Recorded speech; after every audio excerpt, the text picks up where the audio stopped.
He seemed distressed to find me, my arm against the overturned pillar, peering down the well. Apparently it was considered bad form to remark these apertures, for when I pointed to this one and tried to frame a question about it in their tongue, they were still more visibly distressed and turned away. But they were interested by my matches, and I struck some to amuse them. I tried them again about the well, but again I failed. So presently I left them, meaning to go back to Lena and to see what I could get from her. But my mind was already in revolution. My guesses and impressions were slipping and sliding to a new adjustment. I had now a clue to the import of these wells, to the ventilating towers, to the mystery of the ghosts, to say nothing of a hint at the meaning of the bronze gates and the fate of the time machine. And very vaguely there came a suggestion towards the solution of the economic problem that had puzzled me. Here was the new view. Plainly, this second species of man was subterranean. There were three circumstances in particular which made me think that its rare emergence above ground was the outcome of a long-continued underground habit. In the first place, there was the bleached look common in most animals that live largely in the dark.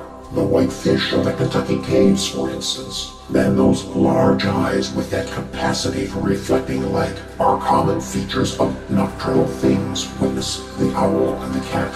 And last of all, that evident confusion in the sunshine, that hasty yet fumbling awkward flight towards dark shadow, and that peculiar carriage of the animal in the light, all reinforced the theory of an extreme sensitiveness of the retina.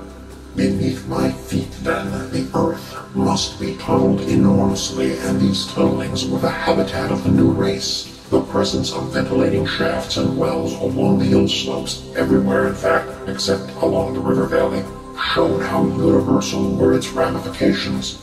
What so natural, then, as to assume that it was in this artificial underworld that such work as was necessary to the comfort of the daylight race was done? The notion was so plausible that I at once accepted it, and went on to assume the how of this splitting of the human species. I dare say you will anticipate the shape of my theory, though for myself I very soon felt that it fell far short of the truth.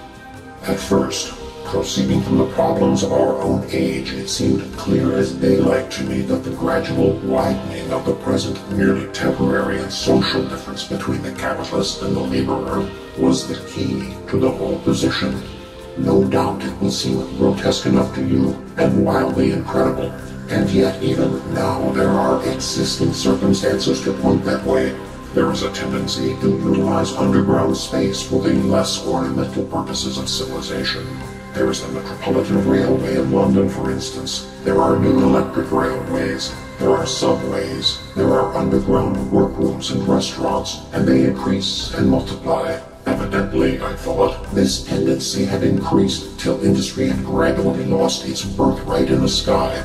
I mean that it had gone deeper and deeper into larger and ever larger underground factories, spending a still increasing amount of its time therein, till in the end, even now, does not an East End worker live in such artificial conditions as practically to be cut off from the natural surface of the earth? Again, the exclusive tendency of richer people due, no doubt, to the increasing refinement of their education and the widening gulf between them and the rude violence of the poor, is already leading to the closing in their interest of considerable portions of the surface of the land.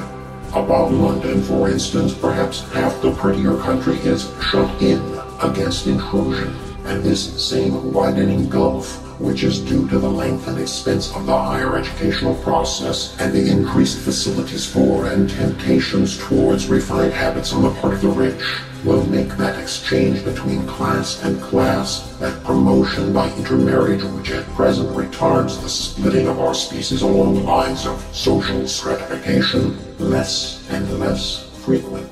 So, in the end, above ground you must have the haves, pursuing pleasure and comfort and beauty, and below ground, the have-nots, the workers getting continually adapted to the conditions of their labor.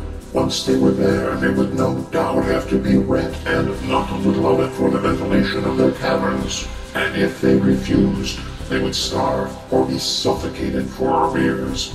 Such of them as were so constituted as to be miserable and rebellious would die, and in the end, the balance being permanent, the survivors would become as well adapted to the conditions of underground life and as happy in their way as the upper world people were to theirs. As it seemed to me, the refined beauty and the exfoliated pallor followed naturally enough.